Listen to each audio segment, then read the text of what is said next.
அவங்க வச்சிருந்த கத்திகள்டா இது. இந்த கத்திகளை சாதாரணமா நினைக்காத. என் தாத்தா வீரத்தேவர் மருதுபாண்டியர்கள்ட்ட தளபதியா இருந்தப்போ பஞ்சலோகத்துல செஞ்ச கத்திகள்டா இது. உன் தாத்தாவையும் பாட்டனையும் மனசுல நினைச்சுக்கிட்டு இந்த கத்தி எடுத்துக்கிட்டு போனீங்கன்னா எந்த எதிர்ப்பையும் ஜெயிச்சிடலாம்டா. திரும்பி நில்லுப்பா.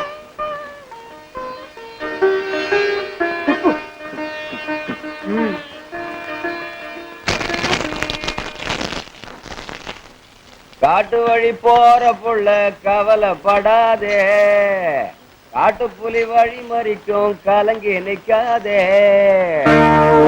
என் பேர சொன்னா புலி ஒதுங்கும் பாரு. இந்த மம்முட்டி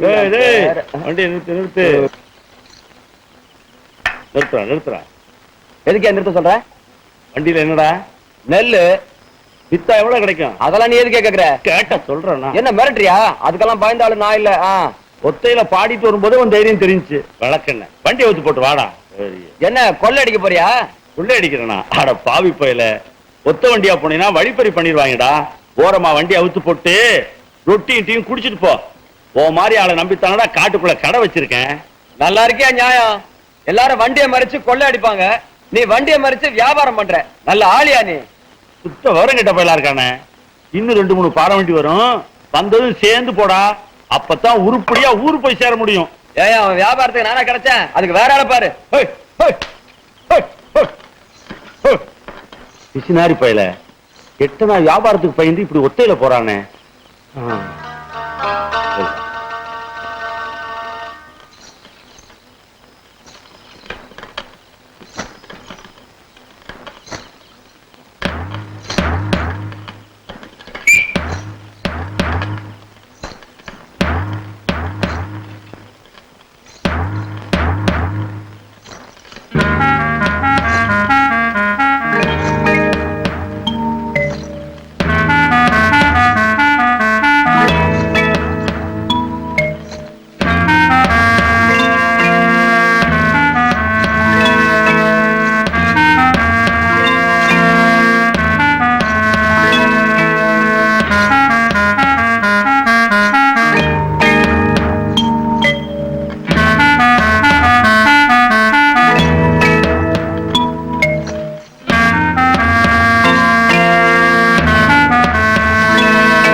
சிக்கந்தர் பாய் ஊர்கோடியில கடையை வச்சுக்கிட்டு ராத்திரியெல்லாம் கண்முடிச்சு 4-5 வண்டிகளை ஒன்னா சேர்த்து அனுப்புறதுனாலதான் வழிப்பறியில இருந்து நாங்க தப்பிக்க முடியுது. சுத்துவத்த கிராமங்கள்லாம் உங்களுக்கு ரொம்ப கடவுப்பட்டிருக்கு பாய். எல்லாம் ஆண்டவன் செயல். பாய் உங்க பேச்ச கேட்காம போறதுக்கு சரியான தண்டனை அனுப்பிச்சிட்டேன் பாய். கொஞ்சம் அசந்து தூங்கிட்டேன். என் மாட்டையும் பிடிச்சுக்கிட்டு என் நெல்லு முட்டையெல்லாம் தூக்கிட்டு போயிட்டாங்க பாய். கேனப்பையில எவ்வளவோ சொன்னேன், காதுல வாங்கிக்காம போனியடா. பெரியவங்க சொன்னா கேட்கணும். உனக்கு நல்லது, ஊருக்கு நல்லது. இங்கேயே படு, விடிஞ்சு விசாரிப்போம்.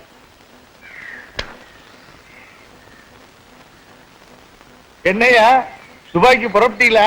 ஆமா புறப்பட்டேன். இந்த தடவையாவது ஒழுங்கா ரயில பிடிப்பீங்களா? கண்டிப்பா போயிட்டு காரோட தான் வருவேன். ஆமா அன்னைக்கு கட்டி பிடிச்சாங்களே அப்பனும் மகனும் ஊர்ல இல்லையே? அவங்க ஊர்லயே இல்லையே. அப்பா நிம்மதி.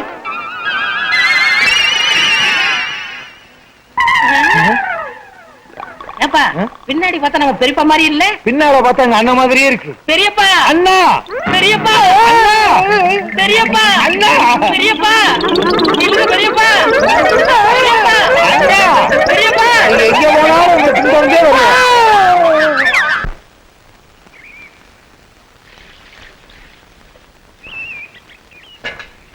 கருப்பையா, என்னங்க ஐயா? இந்த பணத்தை நடவு கூலிக்காக நான் கொடுத்தேன்னு வள்ளுவமாவை பூவாய் கிட்ட கொடுத்துட்டு வா.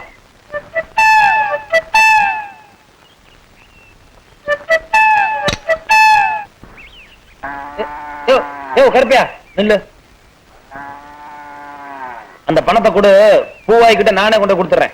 வள்ளுவ வீட்டு வாசலுக்கெல்லாம் நீங்க போலாமா? அண்ணக்காரன் நான் போய் கொடுத்துட்டு வரேங்க. நமக்கு எல்லாரும் ஒண்ணுதான். பணத்தை கொண்டு யாரு கொடுத்தானே? பூவாய் கிட்ட சில விஷயங்கள் சொல்ல வேண்டியிருக்கு. சொல்லிட்டு நானே கொடுத்துட்டு வந்துடுறேன். பணத்தை கொடுங்க.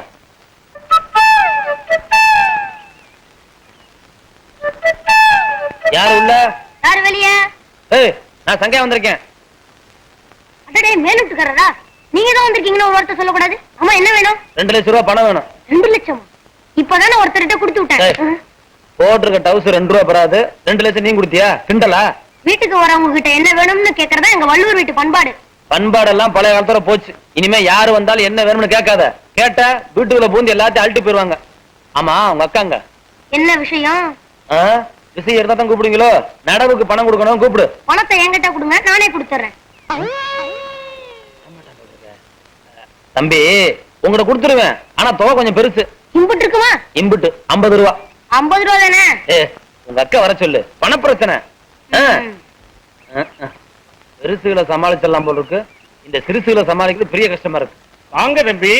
வாங்க வாங்க பெருசு வாங்க. ஏன் நிக்கிறீங்க? உட்காருங்க தம்பி. பரவாயில்லைங்க. வயக்காட்டுல நடந்ததெல்லாம் பூவாயி சொல்லிச்சு. ஊருக்குள்ள உங்க மாதிரி ஒருத்தர் இருக்கிறதுனால தான் வயசு பொண்ணுங்க தைரியமா நடமாட முடியுது. ஆமா, ஏது இவ்வளவு தூரம்? நடவுக்கு பணம் கொடுக்க வந்தேன். அப்படியா? அதுக்கு என்ன என்கிட்ட கொடுங்க, நானே கொடுத்துடுறேன். ஐயா, உங்ககிட்ட கொடுத்துருவேன். நீங்க எங்கேயாவது பணத்தை மறந்து வச்சுட்டு நாளைக்கு பூவாயி மத்த ஆளுங்க நடவுக்கு வரலனா எங்க அப்பா என்ன திட்டுவாரு. நானே நேரில் கொடுத்துட்டேன்னா என் மனசு கொஞ்சம் நிம்மதியா இருக்கு. நீங்களே அப்படி சொல்லும் போது சரிதான். பூவாயி, பூவாயி. என்னப்பா? மேல விட்டு தம்பி நடவுக்கு பணம் கொடுத்துட்டு போக வந்திருக்கு. வாங்கி வச்சுக்கிட்டு வெள்ளனா வயக்காட்டுக்கு போங்க. சூரியன் புறப்படுறதுக்கு சொல்லியா கொடுக்கணும்? கிழக்கு வெளுக்க எல்லாரும் வந்து சேர்த்துல நிப்போம். பணத்தை நீங்களே வாங்கிக்கப்பா. அட, உன் கையில கொடுத்துட்டு போனா நிம்மதியா இருக்கும்னு தம்பி சொல்லுது. வந்து வாங்கிக்கம்மா. இப்படியே எப்படி வாங்குறதுப்பா? நீங்களே வாங்கிக்கங்க. அடே, சாணி கையோட இருக்கா, அதனால நீங்களே கொடுத்துறேன்னு சொல்றீங்க. இந்தாங்க பாத்துங்களா தம்பி.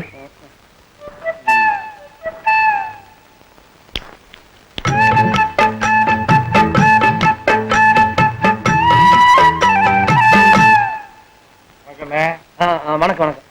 என்ன எந்த பக்கம்? அது ஒண்ணு இல்ல, சும்மா அந்த பக்கம். சரி.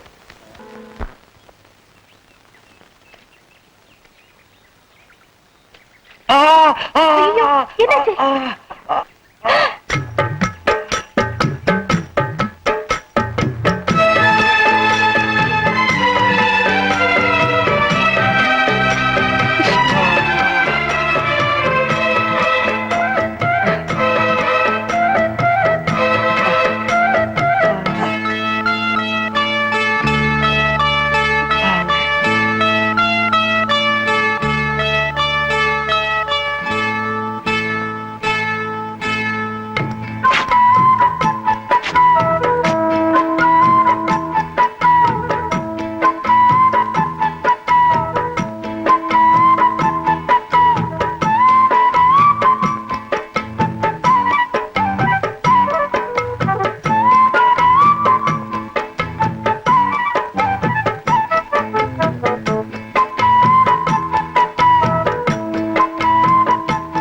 என்னடா முத்துவேலு, நீ எப்ப வந்த? நீ புடவைய கீழ்ச்சி அப்பயே நான் வந்துட்டேன். ஏங்கா, உங்ககிட்ட இருக்கிறதே 2 புடவை. இது நீ இப்படி கீழ்ச்சி கட்டி போட்டனா அப்புறம் நீ கட்டிக்கிறதுக்கு என்ன பண்ணுவ? ஆபத்துக்கு பாவம் இல்லடா. பாவம் பார்த்து ஆபத்து வராம இருந்தா சரி.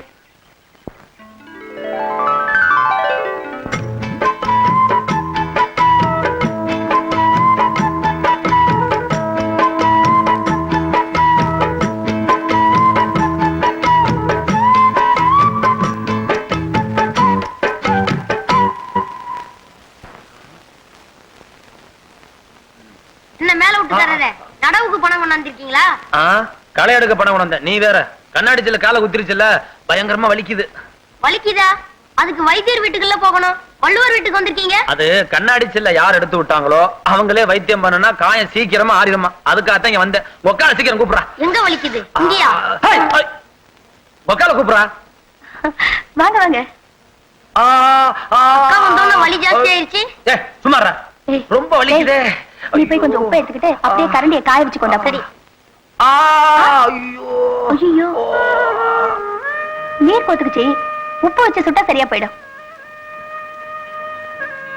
பூவாயி, உன் கையு பூ போல இருக்கிறனாலதான் ஊர்ல எல்லாரும் உன்னை பூவு பூவுன்னு கூப்பிடுறாங்களா? ஆமா, நீ என்ன பூவு? காலையில கனகாம்பரம், மத்தியானம் மறிக்கொழுந்து, சாயந்தரம் ஜாதி மல்லி, ராத்திரியில அரளிப்பூ. ஆமா, காலையிலயும் சாயந்தரமும் நல்ல பூவா சொன்ன, ராத்திரில மட்டும் ஏன் அரளிப்பூ? அரளிப்பூனா விஷம். என்ன மாதிரி கல்யாணமாகாத ஏழை பொண்ணுங்கெல்லாம் கல்யாணம் ஆகுற வரைக்கும் அரளிப்பூ மாதிரி தான் இருக்கணும். அப்பதான் கற்பை காப்பாத்த முடியும். சரி, கல்யாணம் ஆயிட்டா? மனோரஞ்சிதம். ரொம்ப அழகா பேசுறியே. இந்தாக்கா கரண்டி, கொதிக்க கொதிக்க இருக்கு. ஆ, ஆ, என்னது கொதிக்க கொதிக்கவா? பயப்படாதீங்க, ஒண்ணும் ஆகாது. வாங்க வாங்க உட்காருங்க. அதுக்குன்னு இவ்வளவு சூடாவா? ஒண்ணும் ஆற வேண்டாமா? ஆ. அப்ப உட்காருங்க. ஆ. டேய் முத்து, காலை கட்டி அப்படி.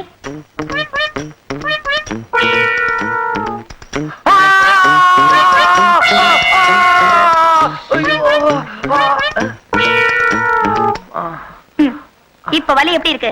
பரவாயில்ல, நான் வர்றேன். ரொம்ப நன்றி. கொஞ்சம் இருங்க, ஆ? எனக்கு ஒரு சந்தேகம். என்னப்பா? நேத்து கண்ணாடி சில்லு குத்துனது எந்த கால்ல? வலது அல்ல. இப்ப இடது கால்ல கட்டி இருக்கு.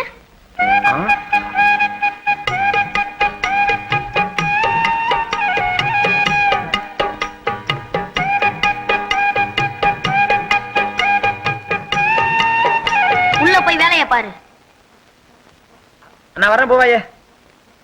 இவருக்கு 2 கால்லயும் சூடு போட்டுருக்கணும். என்னப்பா இது?